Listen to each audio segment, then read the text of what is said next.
So what I'm going to show you is my new rifle. This is my latest acquisition. It is a Steyr Mannlicher SM12. So I suppose SM stands for Steyr Mannlicher. So nothing in the chamber.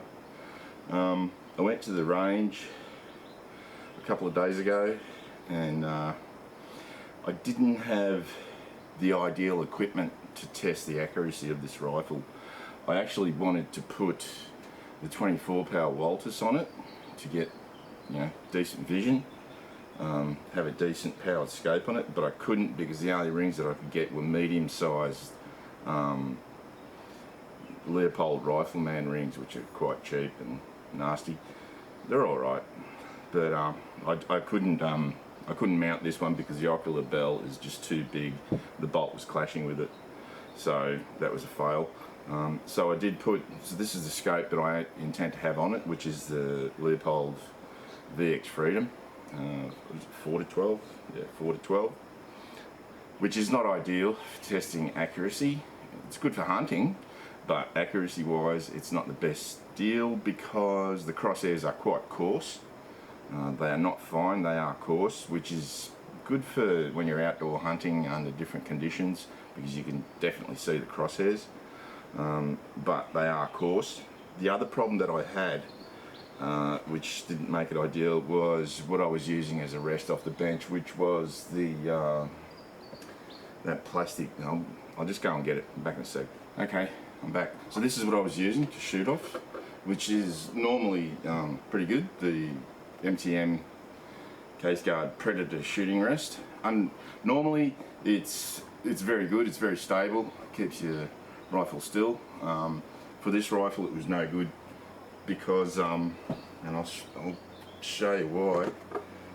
Because of the contour of this stock, it doesn't want to. You can't have it like it just won't rest in there, just because of the way the cheek piece is designed, and also the forend, the way the forend is designed. It's just, yeah, it was totally unstable, like really unstable. So that was another problem. So these targets I'm going to show you are not really indicative of what this rifle's capable of. They do show you the potential.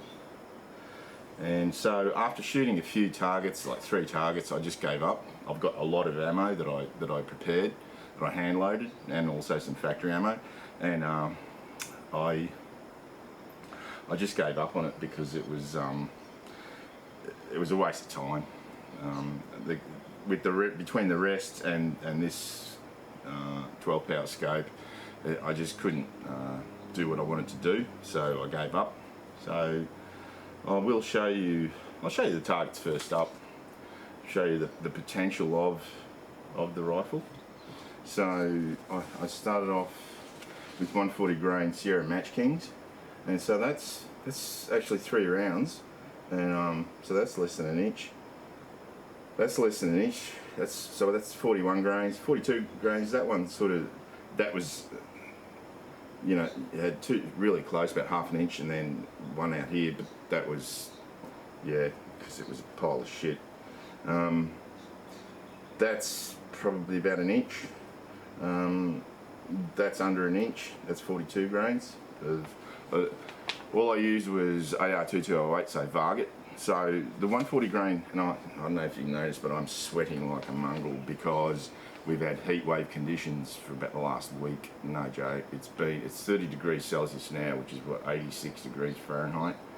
It's 7 in the morning, and it's been up, for the Fahrenheit speakers, over 100.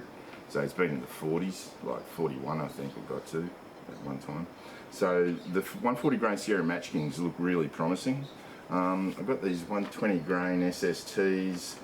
That target, it's sort of, it's a bit weird. It'll put 2 together and then 1 away, 2 together, 1 away. It's quite similar to my other 270s. So it's just something about 270. And now that one's about an inch. So yeah. One thing that did surprise me was the lighter bullets. So between 140 grain and this is 115 grain Sierra Match Kings. That one is a really bad one. I think that's from another. I don't know what happened there. It was probably me, because that's not too bad. That's 43.5 grains of Varget, and that one's 44.5 grains, and that's an inch or under an inch. So considering that I had a really bad rest that was totally unstable, I really struggled with it, I should have taken the bag. I normally take the rest and the bags, but I didn't. So that's, and also the Coarse Crosshairs on this thing, and it's only 12 power, and you know, my old eyes. So those groups would be a hell of a lot better. I had absolutely no doubt. So I gave up, and I said, no, I'm going to do things right, get some high rings, so that I can put this thing on there, and get decent magnification, and use the bags, the Caldwell bags, so that I can get a steady hold, and then I'll go back to the range and test it again, and this time do a proper job. Oh man, I'm sweating. And it's so humid. It rained a little bit yesterday, so it just wet the surface, and that's just evaporating off, and murder. So the Steyr Mannlicher SM12, when you get the rifle, what you get is it comes in its own case. So Steyr Mannlicher, which is nice, considering the cost of the rifle. Yeah, it's nice that they threw that in. Good on them. It is not a cheap rifle, but considering what you get, it's, you know, I was, when I put a deposit on it and said, yeah, I'll buy it, later on I was thinking, oh man, you know, am I wasting my money? But no, this is a really, really superb rifle. I'll tell you what I paid for it. Alright, I will tell you what I paid for it. I paid 3,000 Australian, or 29.50. Alright, and that was reduced from, I think it was originally recommended retail price of over 4,000. So it's about $1,000 off. Now, this is the most expensive rifle that I've ever purchased. The wood on it, I don't know if you can get a decent look, really, of the wood on it. It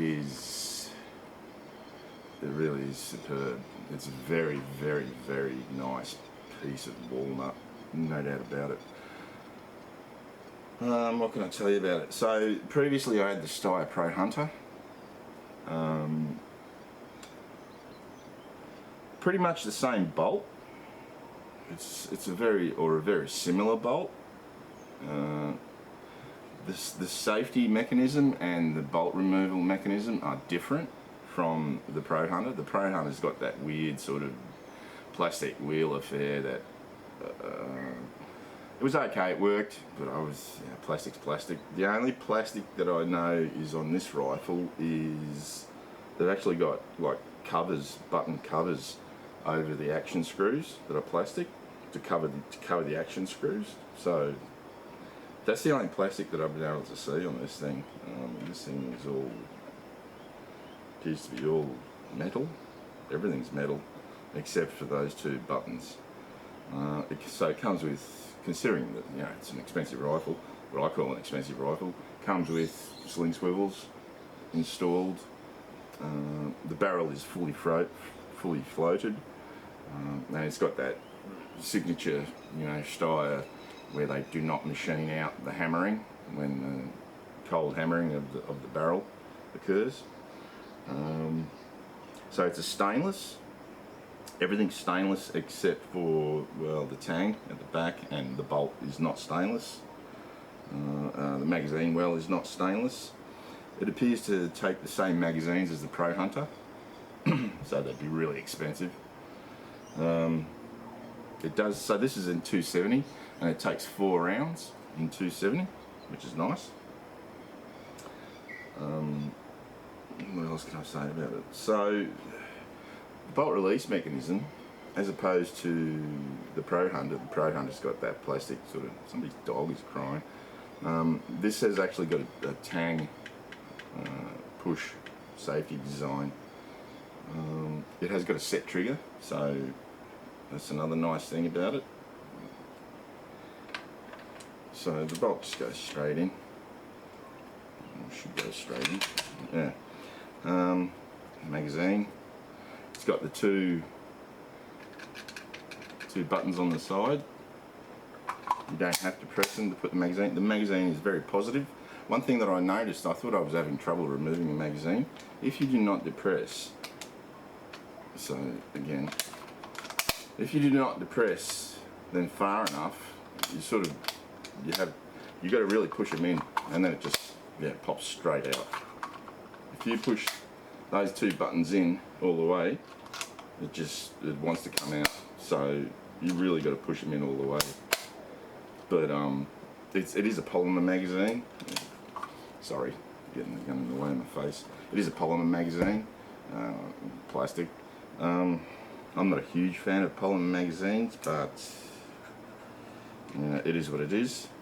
It's very light, so that's nice. Let's see.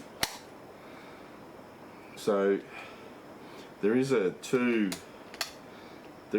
it's a two-position magazine again, so you can go a part of the way in and just have it hanging there, and it won't fall out. So it's sort of a safety device, and then when you're ready to go, you pop it all the way in.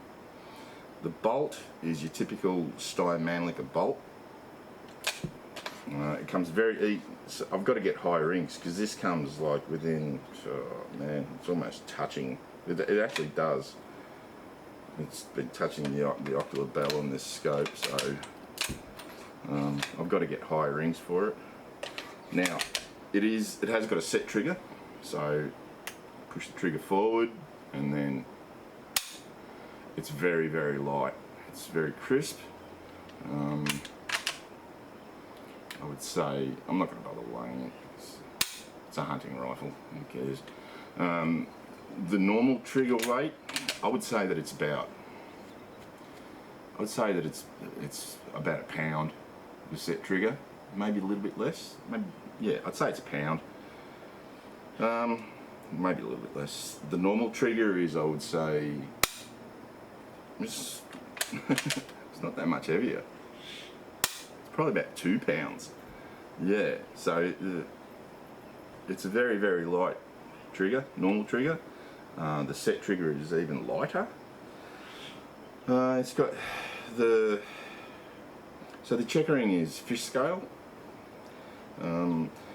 This is something that Steyr Mannlicher do on their rifles. This is a signature thing on their walnut stocks. There's sort of 3 striations, whatever you want to call them.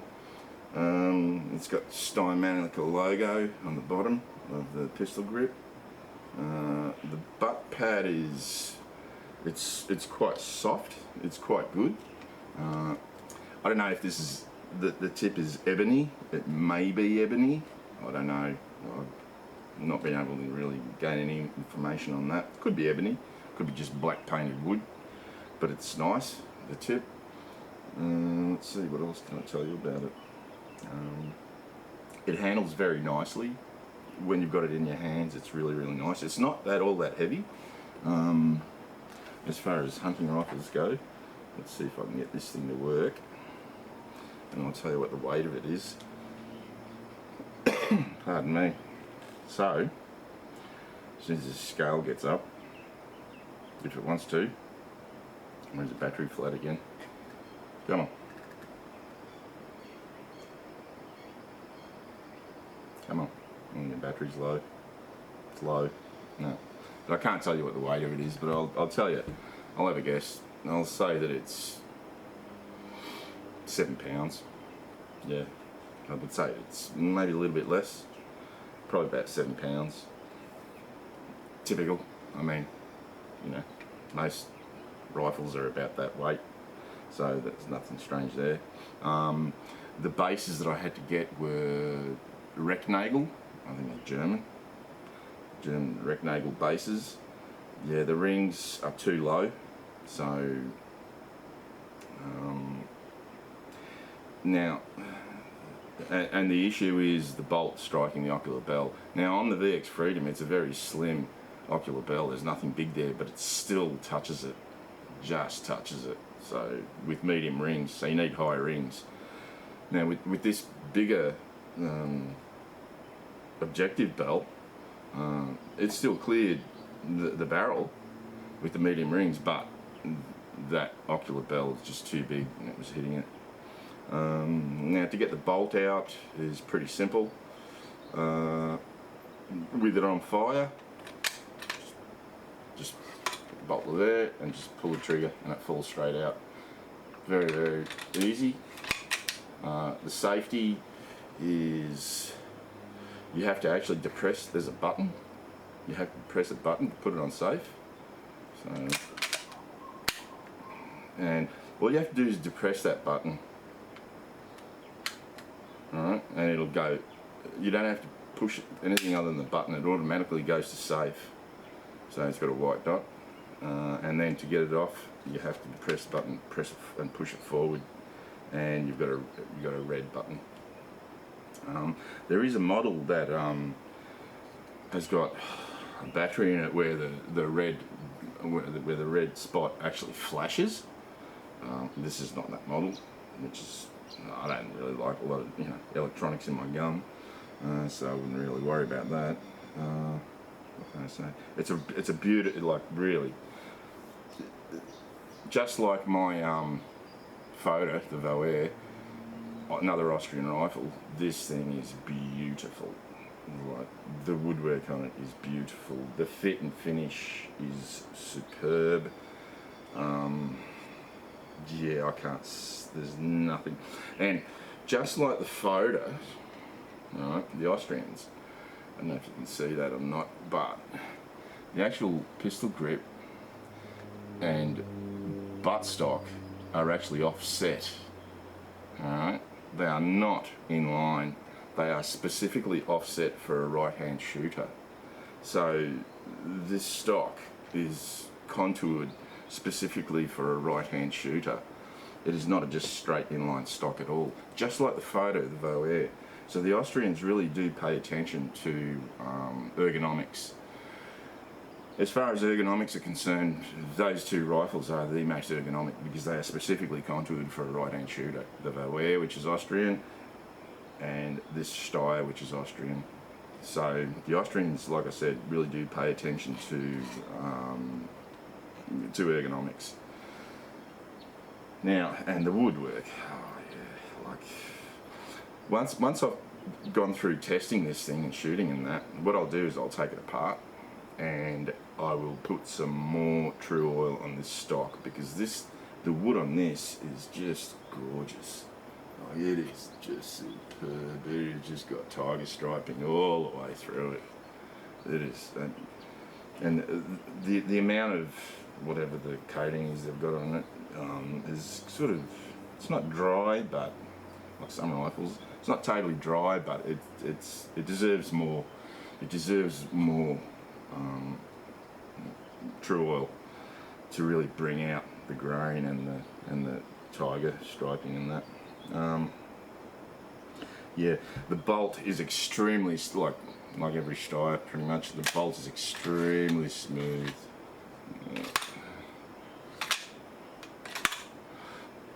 And unlike other rifles where you can do that, you tilt it one way, tilt the other way and the bolt goes, it's usually because there's just so much play.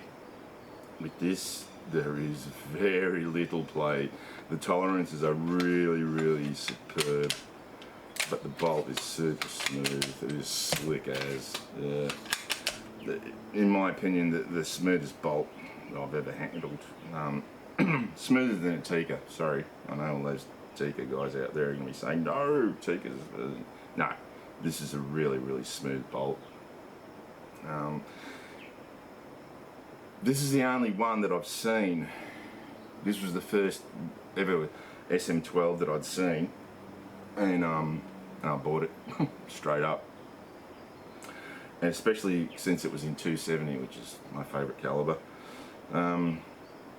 yeah, as soon as I saw it, I just fell in love with it. I just went, yeah, I've got to get that. So I went ahead, and now one thing, I have to apologise for not having done a lot of videos lately, and there's a good reason for that. Is because I've been flat out. I mean, flat out working. All right, it's pretty much been 6 weeks, pretty much. I've only been home for a few days, like here and there, 1 or 2 days here and there between jobs. And some jobs, it was just going from one job straight to the next, driving or flying. So if I sound a bit dopey or whatever, it's because I'm just exhausted, like really exhausted. I need a decent break. So that's why I haven't been doing any videos. So what I intend to do, I've got to go to work tomorrow. Again, when I come back, I've only got a short time off, so, and then I've got to go to another job again. But when I get the opportunity, I will get some high rings and test this out properly. All right, no mucking around. Get a proper rest. Use bags. Get the high rings. Put the high magnification scope on there, and do some proper testing. And I'll have to reload the 140 grain Sierra Match Kings because I used them all. Hopefully I've got some left because they were really, really promising. So, and I was actually shooting. There was a silhouette ram, a big one, at 500 meters, and I was actually shooting that just by holding up higher. So yeah, I can hit things at 500 meters with this, even with that 12 power scope on there. Again, I have to say, it's a gorgeous rifle. It's worth every penny in my opinion. The accuracy potential is really, really good. It's more accurate, even with these problems holding it back. The accuracy potential is better than the other 270s that I've had or do have. So, have no regrets buying it. Yeah, if you see one at it for a reasonable price, buy it. You won't regret it. It really is a gorgeous rifle. Yeah, so again, I've got to go to work, so I'm not going to be making a video for quite a while. But as soon as I can, I'll do that. I'll do proper accuracy testing of this thing and give you an update. For all of the other SM12 owners out there, good for you, made a wise choice.